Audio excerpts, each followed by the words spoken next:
We have this series this month, Turkey and Gravy, that Pastor Will started last Sunday. The idea of this series is all about just like you tried it because you watch on YouTube, you put the ingredients, the spices, you put in the oven, and you cook for hours, and then it came out a boulder or a rock. Have you tried cooking a turkey before? It came out well or what? I tried. When we were in Hawaii, my wife said, "Can you cook turkey?" I said, "Sure." Turkey came out like Medusa was inside the oven. It came out rock. We could not eat it. We were sitting on a table and we were waiting for the turkey, and then my wife said, "Ooh, turkey." When I brought out the turkey, oh man, you cannot eat it. When we moved to Las Vegas, my wife said, "Cook turkey." I tried. I watched on YouTube.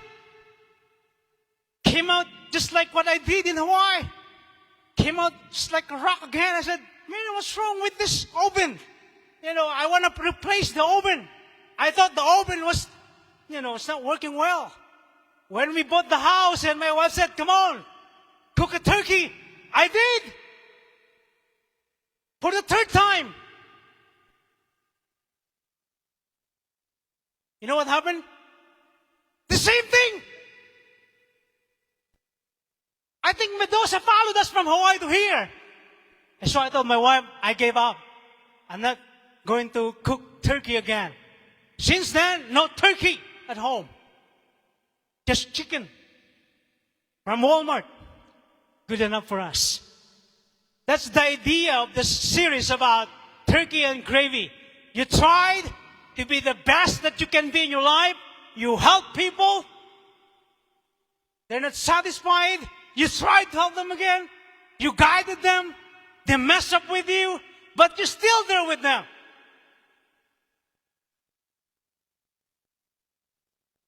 That's the idea of the series, Turkey and Gravy.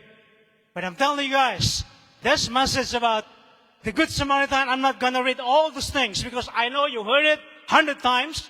I heard it 100 times. But let's learn 3 principles that I want to share with you with this message about doing and doing. In other words, after this, just like Pastor Will's message last Sunday about loving the unlovable, man, it's hard to do that. Especially if they don't deserve it. It's hard to do that. Your children will mess with you, but you keep on loving them. Your kids will fail you. You told them what to do, but no. But you don't give up loving them and guiding them. You're still there with them. The same thing with us. And I show you this morning after this message. I hope and pray that you will go home today filled with the message, not just with Sabi's birthday celebration, but with the Word of God. Amen? Amen. Can you put number 1? Number 1 is this. Sacrifice that costs nothing, changes nothing. I know you're generous, you're helpful, you're doing a lot of things with your life. But sometimes, church, we see it, but we're not doing it. Pity is not good enough. Saying is not good enough. We need to put action. So if you see someone who is in need, and God put you in that situation, don't avoid it just like the priests and the Levites. They avoided. They saw what's going on. They saw with this half-dead person, but they avoided it. And then the Good Samaritan said, "Wow, an opportunity for me to help, an opportunity for me to be a blessing." Church, if God put a detour in your life, God is going to use you mightily. God will work in you with that miracle to have that person to get up, to stand up, and to be back in her or in his life again. Minsan, just translate to our English speaking people, minsan, mga kapatid, ang Diyos natin gumagawa ng detour kasi gusto kanyang gamitin.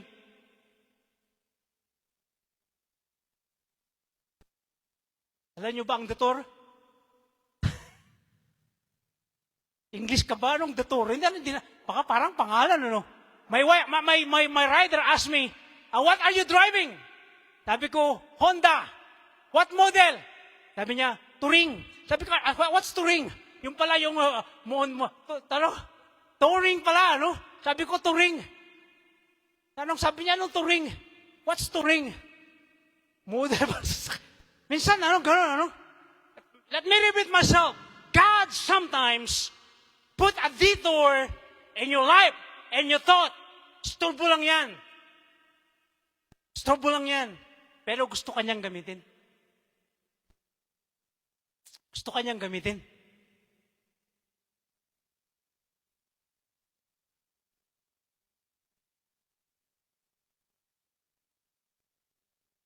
Tanong natin, gusto ba natin magpagamit? Doon sa opportunity na binibigay sa'yo ni Lord para maging daluyan ka ng pagpapala. Maging channel ka ng blessing. Channel of blessing. I like to be a channel of blessing. And I hope and pray that you are like that. To be a channel of blessing without string attached. Can you say amen to that? When you help someone, when you share someone, when you are the channel of blessing, make sure that there's no string attached. Kung tutulong ka, tumulong ka na ng tama. Can you say amen to that?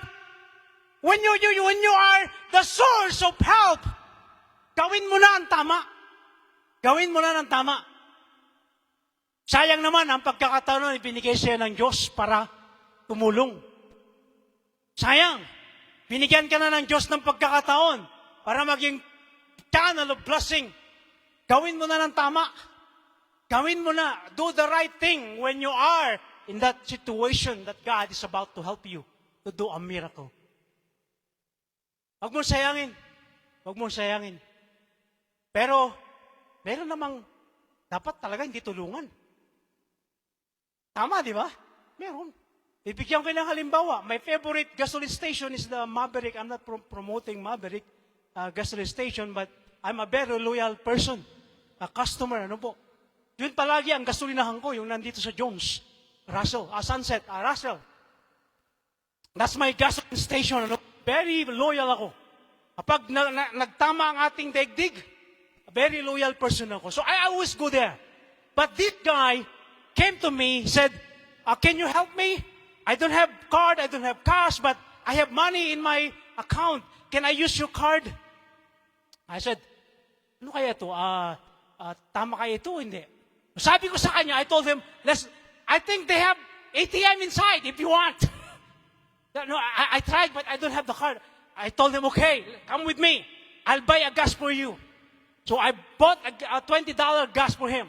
Sabi ko, okay na yan. 2 months later, he was there again. And the same person. Sabi niya, can you do this? And, man, di yata niya ako natatandaan ah. Ako yung dating nagbigay sa kanya, niluloko na ako nito. Sabi ko, I'm sorry. Di ko sinabing ako yung dating naloko niya. Sabi ko, I'm sorry, I don't have money. Last week siya ulit. Sabi ko, hindi niya ako namumukhaan. Sabi ko, Tol, ako yung nagbigay sa'yo dati. This is the 3rd time.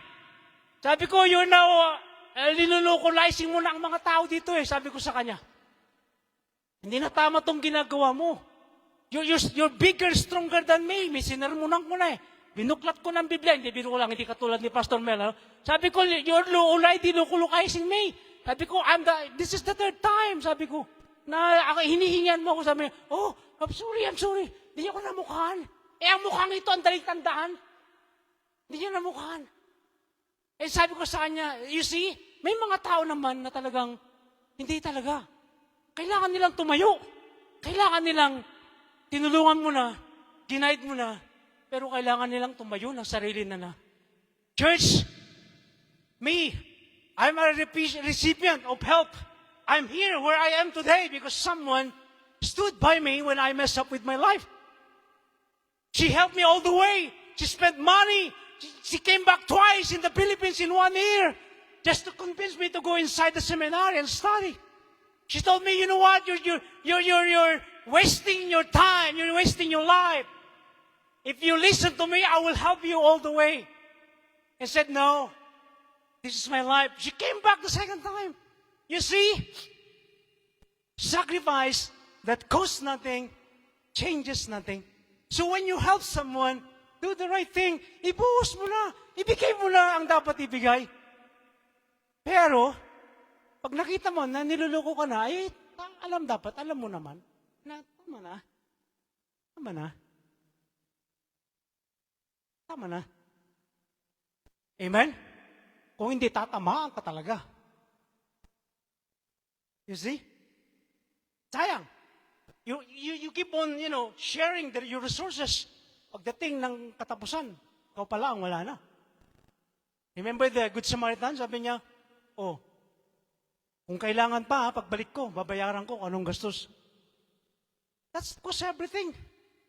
Kaya dapat pag tumulong tayo, ibigay na natin, gawin na natin ang tama. Pero, ulitin ko, dapat marunong ka ding magtira para sa sarili mo. Narinig nyo na yung biro ko, di ba? Kaya hindi ako nababangkrap. Palagi ako nagtitira kahit dollar-dollar para sa sarili ko. Magtira ka para sa sarili mo. Magtira ka pang shopping mo. Magtira ka pang good time mo. Magtira ka pang casino mo. Hindi. Magtira ka. Hindi pwede. The second one, can you put Sister Amaya, the second one that we learn as principle in here is empower the broken. Empower the broken. There's a lot of broken people, including inside our own families, our children, our spouses, relatives and friends, co-workers, subordinates. There's a lot of broken people. If you just look around, even passengers that we just met as an Uber driver, I don't know, they will share their lives with you. They will share their moments with you, their secrets. I don't know why, but most of the times they just, dump everything. Parang matagal na kayong magkakilala, pero magtataka, ba't kanya kinukwento ang buhay niyang ganito? Bigla na lang, iiyak ang pasahero mo. Bigla na lang, mumurahin ka kasi akala niya, ikaw yung kaaway niya. Biruin mo yan. At kapag napatawa mo naman ng napatawa, napakalaki ang tip nila. Kapag hindi ka nagsalita, walang tip. Sabi ko, parang bira mga pasaherong ito. Minsan naman ayaw makipag-usap. They don't want to talk. Why? Because just like what I said, deep within, they have something that nobody knows. Nobody knows what's going on except them and God. And most of the times we don't talk. We just, drive. And all of a sudden they open up and said, you know what? I had experience praying for passengers because they are going through divorce. They're going through moments, let go from work. Yeah, I met a lot of people. Imagine this one. I have 15,900 completed trips as an Uber driver. And I received a reward, a recognition. Last Thursday, I texted my wife, congratulating me with 10,005 stars. And I said, wow, what if every star is $1? I have $10,000. They don't reward money. They just recognize you with your good work, and that's it. But you know what? By simply recognizing what I've done, that's empowering. That's empowering as a driver. And I will do more. It's like, man, they recognize my contribution. They recognize my good deeds as an Uber driver. 5-star, 10,000. I said, wow, I must be a good driver. That's what I thought. What if somebody will recognize your contribution? What do you feel? Let's say in your work, Sister Grace, what if somebody tap you on the shoulder, sorry for touching you, and say to you, Grace, good job. How do you feel? Honored, right? Empowered, honored, encouraged. And you will do more. You see? When someone encourages you for the good things that you have done, you will be empowered to do more. Encourage your spouses. Encourage your children. Because I'm telling you, just like Sister Grace said, they will feel honored that their dad, their mom I don't do that to my children, especially Lucille. I said, she's grown up. She's married. I'm okay. How about Lucas? Oh my gosh, Lucas, like every day we're talking about Japanese language, Japanese. Going to bed, Japanese. Going to school, Japanese. Waiting him at the garage, Japanese. And he asked me and his mom one time, Mom, Dad, bakit hindi ako Japanese? Said, you're not Japanese, you're a Filipino. Yeah, but I want to be Japanese. Yeah, you can be a Japanese later on. So every day we talk Japanese. At least talk to him in Japanese and he will speak in Japanese. I don't know. Maybe because I came from a Japanese lineage, I don't know. My last name is Japanese, guys, but I'm not a Japanese. I don't claim it. I'm a Filipino. But I'm telling you guys, empowering Lucas is like, okay, go. And he's saving money now to move to Japan. He has now $300 in his container. And his mom said, you cannot move to Japan without thousands of dollars. And he's saving money to move to Japan. And my encouragement is this. You need to finish college. And last night, he's talking about us studying at UNLV. He said, why? Well, I want to study in UNLV. And I said, no, go to CSN. Encouragement is very powerful. Very powerful. Let's say the praise team, they don't, they come here every Saturday to practice, right? But when I hear that Pastor John and Pastor Melchor are here with them, I said, man, I feel encouraged. I don't come here every Saturday. No, I don't. I don't know why. But think about this. When you say to JB that, JB, thank you for leading the praise team, he's encouraged. He's empowered. And so, let's say you tap the shoulder of Pastor Will and said, Pastor Will, I'm blessed. He's encouraged to do more next Sunday or the next cycle of preaching. So here, if you are above people or managing people at work, you need to encourage the people around you or beneath you so that they can do and finish the job that you have done, that you gave them to do for the company or for yourself. Amen? Kailangan encourage mo sila. Kailangan gabayan nila, i-guide mo sila. Kailangan makarinig sila ng good words from you. Kailangan makarinig sila ng tap on the shoulder. Kailangan makarinig sila ng magandang mga salita. Do not berate them. Do not, mga masamang salita. Hindi makakatulong. And I'm telling you guys, what if the Good Samaritan followed the way of the Levites and the high priest and said, you know what? That's not my work. Hindi ko trabaho yan eh. Sino kaya tutulong sa kanya? Nobody. Have you ever been in a situation where you raise up your hand but nobody's holding your hand anymore? It's like as if they left you behind for dead. Wala nang gustong tumulong sa'yo. Pakiramdam mo, nag-iisa ka na sa buhay. Pakiramdam mo, iniwan ka na lahat. I believe that was the feeling of this man. Leaving behind, almost dead. Walang gustong tumulong. And all of a sudden, a Good Samaritan. Remember our story, my wife, Lucille, and Lucas? We love to go Bishop, California, on the mountainside. And while driving home, we decided to use our Toyota Sienna to go 4x4. Toyota Sienna. Go in the sand dunes and 4x4. Sorry for using the word. I think we were stupid, right?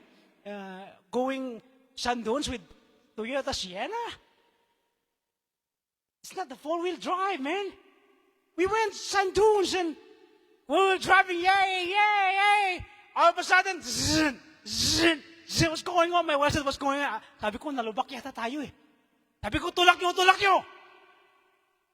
Tinulak nila, lalong lumubog. Tulak nyo ba?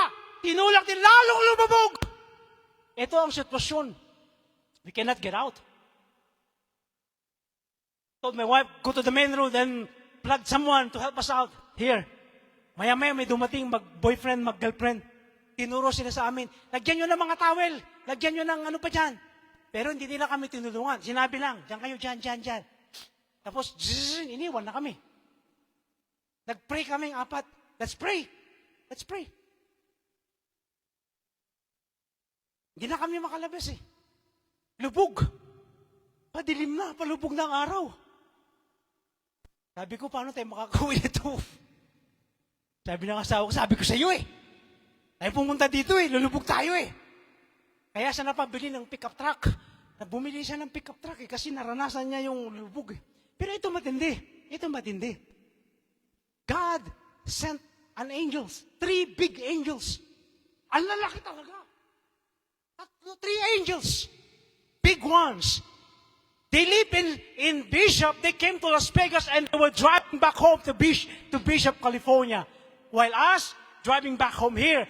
But they decided to check the sand dunes as well. Here's the picture.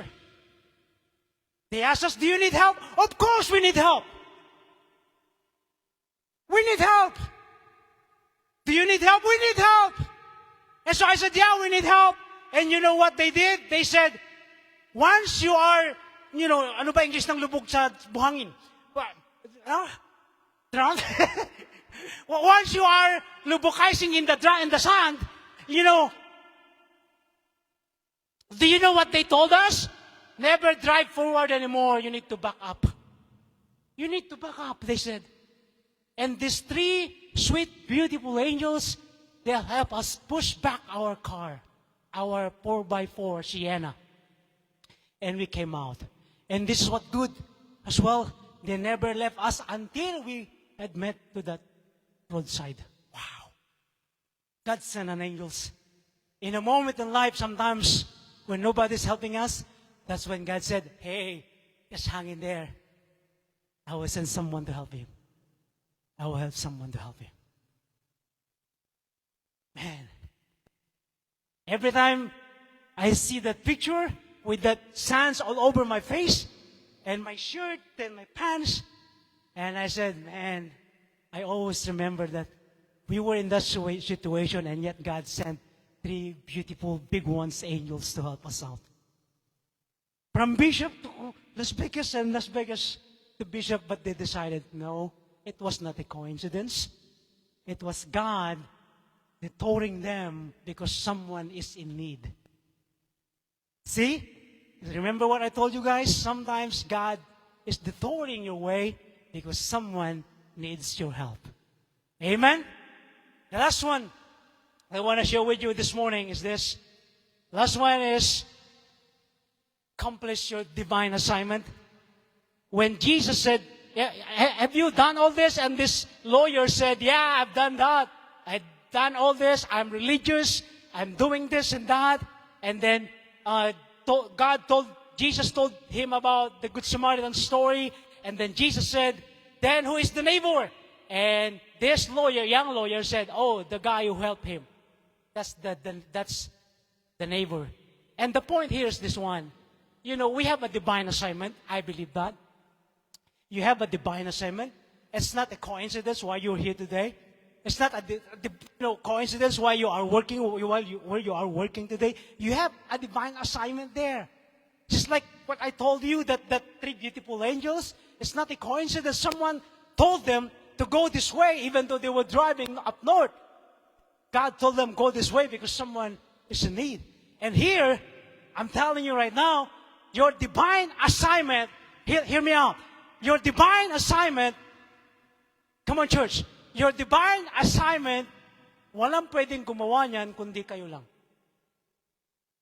Hindi pwede nang gawin na ibang tao. Meron kang ginagawa, may church ka, may ministry ka, may pamilya ka, may trabaho ka, but God will make a point in your time or in your life that you will meet that person, that in that company or in this neighborhood, because that's your assignment. Meron kang assignment. That's your divine assignment. You need to finish it. You need to accomplish it. Let me bring it home this way. Jesus Christ, even Peter said, no, over my dead body, you're not going to Jerusalem. But Jesus Christ said, no, get thee behind me, Satan. I need to finish my divine assignment. I need to go there. So when Jesus finished the assignment, he said, it is finished, it's done. You see, you have a divine assignment. I have a divine assignment. I have a divine assignment. Who would thought that just like me, who, born in a small village, it's a small barangay, in my village.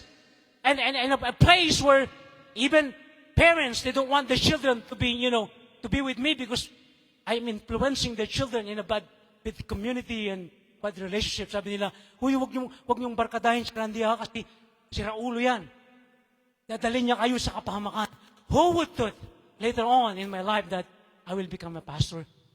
But because of the divine assignment through Auntie Binyang, she never gave up on me. I'm here today. That's her divine assignment. After that, she helped me brought to America. She's gone. Patay po siya. Kasama ni Uncle Trunk. They're done. The reason why you're still alive today, you're not done yet with your divine assignment. If you're done with your divine assignment, God will tell you, it's time for you to come home. Kaya siguro ayaw ko munang gawin tapusin yan, Lord. Ayaw ko pa umuwi. But I'm telling you guys, along the way, you will meet that person that will touch your life or you will touch their life. It's the other way around, vice versa. They will touch your life and to become what God wants you to be, or you are the one, resourcing or you're sharing that blessing to this person and you will touch them and they will become what God wants them to become. I'm telling you guys, this person that this Good Samaritan helped, forever in his life, he will always remember that in his life, mayroong tumulong sa kanya. Hindi niya makakalimutan yun. Ako din, may mga taong hindi ko nakakalimutan hanggang ngayon. Pag umuwi ako sa Pilipinas, minimit ko pa rin sila. One example, si Atty. Gladys, whom I met when I did the campus ministry in Metro Manila for 5 years. I met this lady in UP Diliman, studying. And then later on, she became a lawyer. Right now, she's working with Senator Panfilo Lacson. Every time na uwi ako, I always meet this person, including her brother, Engineer Joe Garcia. Why is that? Because during the days that I was doing campus ministry and doing a church while I was doing my master's in missiology in Asian Theological Seminary, there was a time that we don't have anything to eat, nothing to buy milk for Lucille. Walang-wala kami talaga. Wala kaming pambili ng gatas para sa anak namin. Ang hirap ng buhay namin, parang pambira. And yet, these people that God used to bless us financially, kaya hindi ko sila nakakalimutan. I always make a point na pag umuwi ako, minimit ko sila. Hindi para shower them with blessing, no. Just to share things about life. Share things about family. Share things about ministry. And I invited them as well. Kasi we're planning to have a big celebration, yung kasal ni Lucille and Braden sa Marede next year. I invited them and they said, yeah, we will come, Kuya Randy. And I'm telling you guys, you see, I believe this guy that almost died, forever niyang tatandaan na may taong tumulong sa kanya. Kayo po, may kasabihan, wala kang utang na loob. Mahirap bayaran kasi yun eh. But the principle involved is theirs. Huwag nating kalimutan ng mga taong nakatulong sa atin sa buhay. Spiritually, materially, financially, emotionally, or even physically. May mga taong tumulong sa atin. May mga taong ginabayan tayo. May mga taong nandun. And I believe this is the point here for us to accomplish this major part of this message is this. There are people in our lives, broken, depressed, discouraged, disappointed in life. They are everywhere. Just like what I said, just imagine being an Uber driver, they will tell you who they are, what they have done, all those things. And sometimes, what? Mabibigla ka na lang. I don't know if they trust you or not, but because maybe there's the point na hindi ka nila makikita ulit eh. For 9 years and 7 months of being a driver, dalawang pasero pa lang ang naging pasero ko ng 2 beses. 15,000 wala, dalawa pa lang. In other words, they will dump everything to you and then they don't see you anymore. They don't see you anymore. You don't see them again. But here's the point about this one. Once we help someone to stand up, to get up, and dust themselves and start walking again, you make sure na nandun ka pa rin sa kanila. Hanggang kaya talaga nilang tumayo. Remember this Good Samaritan said, kung ano pang kailangan niya pagbalik ko, singilin mo ako. Ang tindi, Sabi niya, kung ano pa ang kailangan mo, pagbalik ko, bayaran ko. Man, hirap na ito. That's the hard part of this lesson. Di ba sabi ko sa kanina, tama na, pagod na ako sa'yo. Have you ever, used these words before? It's like, I'm tired sa kakatulong sa mga taong ito. Nakaranas na kayo ng ganitong salita? Parang, ay, sila na naman. Walang ang term ko dito ay ang term na ginagamit ko kapag kami mag-asawa ay, mga ganon. Wag na lang kasi bastos na word yun, bad words. But let me conclude this message this morning. Let me conclude this one. Can you put Pastor John or Amaya? What now? What now? John said, let us not love with words or speech, but with actions. Pitying someone is not enough. Or seeing that this person is, is walking in the valley of the shadow of death right now, and without action, it's just like, yeah, nakita ko, naghihirap sila, ay salamat naman. But yung iba natutuwa pa na naghihirap ang kapwa natin. Never. Remember what the Old Testament said? Wag na wag kang matuwa sa mga nangyayaring hindi maganda sa kapwa mo. Baka ibalik sa'yo ng Diyos ng lahat na nangyayari sa kanila. Sa'yo. Kaya never rejoice with the unfortunate events in life of other people or nations or groups of people. Never. So here today, before we pray, if you see someone who is in need and you have an opportunity to help, hindi man lahat, make it sure to do the right thing because you're reflecting the glory of God in your life. Amen? Are you blessed today? Come on, let's give praise to the Lord this morning. Let's bow down and pray. Oh, glorious Father in heaven, we praise you and honor you because today, Lord, we feel that the presence of the Holy Spirit empowered us, encouraged us to do the good things and right things to reflect your glory in us. Lord, salamat sa pagkakataon, sa privilege na kami po ay magiging channel of blessing, especially to those who are in need. We know, Father, that there are people around us, relatives and friends, na nangangailangan ng tulong. Mga kaibigan at kakilala, O Diyos, na pwede mo kaming gamitin, O Diyos, para for you to shine through us. And so today, Father God in heaven, for you, for your glory, na gamitin mo kami. Alam ko, Diyos, na kayo po ang mag-glorify. Kaya, Diyos, hayaan mo na magpagamit kami sa iyo, na hindi po istorbo, kundi magiging blessing po kami sa mga nangangailangan. Purihin ka, O Diyos, sa pagkakataon, O Diyos, na nakapakinig kami ulit ng salita mo. Salamat po, Diyos, sa pagkakataon. Salamat sa biyaya. Sa pangalan ni Jesus, and all the believers will say, Amen.